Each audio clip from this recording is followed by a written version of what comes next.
안녕하세요. 썰처녀입니다. 구독과 좋아요는 썰처녀에게 큰 힘이 됩니다.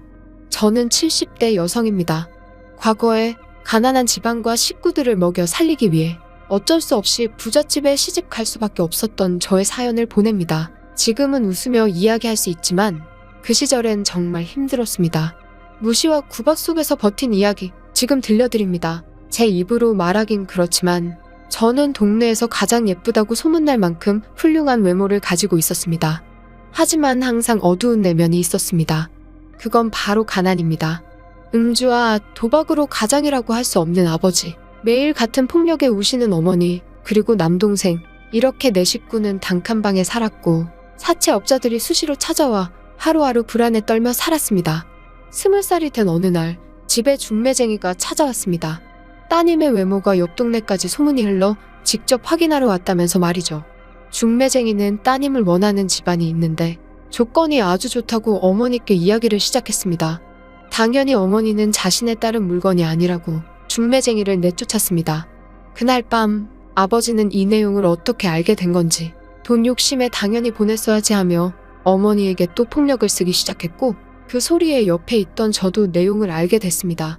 지속적인 부부싸움과 수시로 찾아오는 사채업자. 이 환경이 지옥 같아 벗어나고 싶었습니다. 제 몸 하나 바쳐 가족을 살릴 수 있다는 명목 하에 저는 중매쟁이를 찾아가 그 집으로 시집가겠다고 했습니다.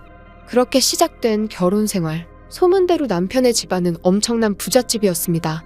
시댁은 친정에 매달 돈을 주신다고 약속을 했고 그 당시 가지고 있는 부채도 갚아줬습니다. 남편은 말없이 조용한 사람이었고 시어머니는 누가 봐도 독하게 생겼으며 말투도 날카로웠습니다. 저의 결혼 생활은 어느 신혼처럼 달달함과 재미는 없었지만 우리 가족들이 행복하게 살아갈 수 있다면 그걸로 만족하며 살았습니다. 결혼한 지 6개월 만에 저는 임신을 하게 되었고 시간이 흘러 무사히 출산을 하였습니다. 예쁜 딸이었습니다. 하지만 그때부터였을까요? 시어머니가 조금씩 변했던 것 같습니다. 몸 회복도 안 됐는데 벌써부터 둘째를 가지라며 계속 닥달했고 처음에는 그냥 웃으며 이야기했지만 진심으로 하시는 말이라는 걸 알게 되었습니다. 남편은 제 몸이 성취도 않은데 밤마다 저에게 강요했고 그렇게 저는 첫째를 낳고 10개월 만에 다시 둘째를 임신하게 되었습니다. 시어머니의 바람은 오직 하나, 바로 남자아이였습니다. 대를 이어야 한다며 매일 같이 이야기하셨고 어느 날은 무당에게 부적을 사왔습니다. 그리고 동네 한약방에서 달인 한약을 주시며 부적은 이불에 넣어놓고 한약은 하루에 3번 꼭 마시라고 했습니다. 한약을 마시는 순간 너무 비리고 독했습니다. 바로 화장실로 달려가 마셨던 한약을 비워냈습니다. 그걸 본 시어머님은 너 이게 얼마짜리 한약인지 아니? 우리가 너를 얼마에 사왔는지 잊었어? 돈값 좀 해라.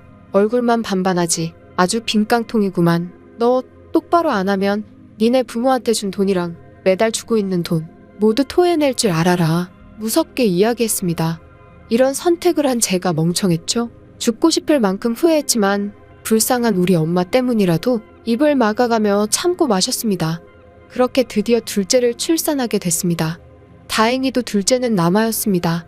시어머님은 이제야 네가 이 집에 와서 제대로 된 일을 한다며 잘했다고 칭찬해 주셨습니다. 이제 불행 끝, 행복이구나 생각하던 찰나 제 불행은 시작됐습니다. 집안의 모든 집중은 둘째 아들에게 몰렸고 자연스럽게 저와 첫째 아이는 찬밥 신세가 되었습니다. 조용했던 남편은 알고 보니 지금 시대의 말로 하면 마마보이였습니다. 본인의 의사도 없이 시어머니가 시키는 대로 행동하는 꼭두각시였습니다. 남편에게도 첫째와 저는 안중에도 없었고 나는 괜찮으니 첫째 딸을 신경 써달라고 이야기했지만 남편은 항상 시어머니의 편이었습니다. 매일 찬물로 설거지에 빨래를 하며 시집살이에 지쳐 있었지만 가족 중 유일하게 시아버지는 저와 첫째를 예뻐해 주셨습니다. 일을 가지 않으시는 날이면 저와 딸을 따뜻하게 대해주셨기에 그나마 위안을 삼으며 살았습니다. 하지만 그것도 잠시. 평소 지병이 있던 시아버지는 2년도 채 안 되어 돌아가셨고 그날 이후 집은 시어머니의 세상이 됐습니다. 저는 이 집안의 가정부가 되었고 제 딸은 둘째와 비교를 당하며 구박을 받는 천덕꾸러기가 됐습니다. 그럴수록 저는 첫째에게 신경이 쓰여졌고 집안에 있던 백구보다도 못한 구박을 받았습니다. 그런 딸을 볼 때면 도망가고 싶었지만 시댁에 돈을 받는 친정 식구들이 눈에 밟혀 도망가지도 못했습니다. 둘째가 사랑을 독차지해서일까요? 둘째는 저를 엄마로 생각하지 않았습니다. 마치 가정부로 대하듯 점점 저와 누나를 무시했고 날로 심해졌습니다. 내 아이를 이렇게 키우기 싫어서 회초리라도 들은 날이면 아들은 시어머님께 일렀고 모진 말들을 들어야만 했습니다. 친정에는 말할 수 없어 친한 친구를 만나 이야기하던 중 친구는 사람으로 받은 스트레스는 사람으로 풀어야 한다며 자신이 다니고 있는 모임에 같이 가자고 했습니다.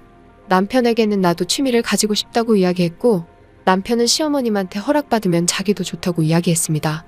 당연히 시어머님은 어디 여자가 배울 생각하냐고 반대했지만 식사는 무조건 준비해놓고 집안일에 피해가 가지 않도록 하겠다고 약속한 뒤 허락을 받았습니다.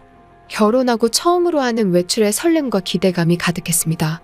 그곳에선 저를 누구의 엄마, 누구의 부인이 아닌 오로지 저로 불러줬고 그 모임 속에서 저도 모르게 마음의 치료를 받는 느낌이었습니다. 알고 보니 그 모임은 부유한 사람들의 모임이었고 자연스럽게 투자 얘기가 많이 나왔습니다. 그런 사람들 속에서 이야기를 하다 보니 저 역시 관심을 가지게 되었습니다. 시아버지께서 돌아가시기 전 저에게 몰래 주셨던 목돈이 생각났습니다. 바로 친구에게 이야기한 뒤 같이 투자를 하게 되었습니다. 투자하고 몇 년이 지나 그 땅이 개발이 된다는 호재가 들려왔습니다.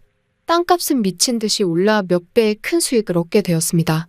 내가 스스로 번 돈이라는 생각에 자신감이 생겼고 그 돈으로 다양하게 투자를 하며 더 많은 수익을 벌게 되었습니다. 그러던 어느 날 잘 살던 시댁에는 가압류 딱지가 붙었고 결국 집은 경매로 넘어가게 됐습니다. 갑작스럽게 시댁은 쫄딱 망하게 됐습니다. 그 이유를 들어보니 집안의 재산과 주도권을 가진 시어머니는 지인이 추천한 곳에 투자를 했는데 그 지인은 동네 사람들에게 투자금을 받아 야반도주를 했다는 겁니다.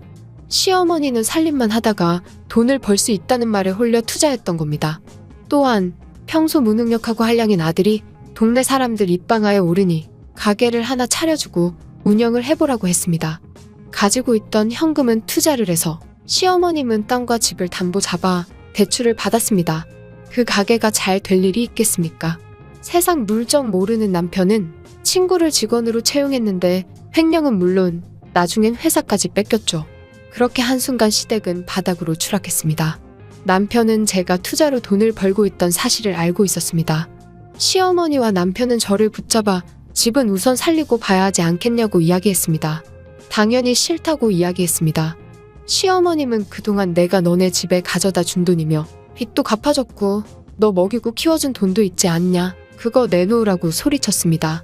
내가 그동안 집안에서 노예처럼 일한 돈은 생각 안 하냐고 대답했습니다. 할 말을 잃은 시어머님은 어디서 큰 소리니? 지금 우리 집 망해서 무시하냐며 대성통곡하기 시작했습니다. 그 순간 조용하던 남편은 우는 어머님의 모습을 보더니 저에게 손을 올렸습니다.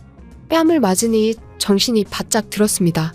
내가 그동안은 거지라서 어쩔 수 없이 굽신거리면서 살았는데 멍청하게 돈 날려먹은 주제에 한심한 것들 말한 뒤 옆에 있던 물통을 던져버렸습니다. 더 이상 저는 살 이유가 없네 하고 생각했습니다. 대성통곡하던 시어머니는 너가 우리 집 망쳤다며 제 멱살을 잡고는 입에 담을 수 없는 욕을 하셨고 저는 시어머니를 바닥으로 밀어버렸습니다. 그리고 아이들은 제가 데리고 살 테니 이혼하자 이야기하니 시어머니는 딸려는 네가 데려가고 아들은 절대 안 된다며 소리쳤습니다. 아들도 항상 왕자처럼 대해주는 할머니랑 같이 살겠다고 이야기했습니다. 아들에게 저는 엄마는 분명히 말했어. 네가 선택한 것이니까 후회하지 마. 엄마는 누나만 데리고 갈 거야 하고 짐을 쌌고 다시는 집으로 돌아오지 않겠다고 생각했습니다. 그리고 우리는 이혼을 했습니다. 몇 달 뒤 중개업자가 경매로 소개해준 집은 바로 시댁이었습니다. 위치와 가격이 괜찮아 경매에 참여했고 입찰에 성공했습니다. 잔금을 치르고 리모델링을 위해 다시는 찾기 싫었던 그 집에 들어갔습니다. 집 문을 연 순간 썩은 내가 코를 찔렀습니다. 남편과 시어머니가 놀란 얼굴로 쳐다보았고 둘은 그전에 부잣집의 모습은 찾을 수가 없었습니다.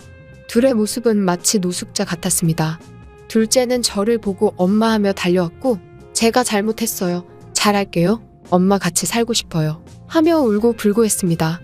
아들을 본 남편도 자기가 잘못했다며 말했고 시어머님은 다시는 괴롭히지 않고 잘하겠다며 같이 살자고 이야기했습니다. 말도 안 되는 말에 바로 경찰을 불러 두모자를 내쫓았고 둘째는 제가 다시 데리고 왔습니다. 데리고 오면서 한 번 더 누나와 엄마를 무시하거나 버릇없이 행동한다면 아빠한테 데려다 준다고 했습니다. 그날 이후 둘째는 눈치를 보며 나쁜 습관들을 고쳤고 저희 세 식구는 함께 살게 되었습니다. 새롭게 리모델링한 집 때문에 제 이름이 걸린 걸 보니 옛날 고생했던 시절이 생각나 눈물이 흘렀습니다. 이후 전 남편은 저와 아이들에게 연락해 저를 설득하려고 했지만 저는 일체 흔들리지 않고 살고 있습니다. 불쌍한 두 모자를 보니 안쓰러워서 우리 집 가정부로 일할 생각 없냐고 제안하니 시어머니는 거지 같은 거 내가 걷어줬더니 뭐라고? 가정부? 침 뱉으며 사라지셨습니다. 그 이후 두 모자와의 지긋지긋한 악연의 끝을 맺었습니다. 그때 만약 친구 따라서 모임에 가지 않았다면 정말 끔찍합니다. 쥐구멍에도 벼뜰 날이 있구나 지금도 생각하고 있습니다. 오늘의 사연은 여기까지입니다.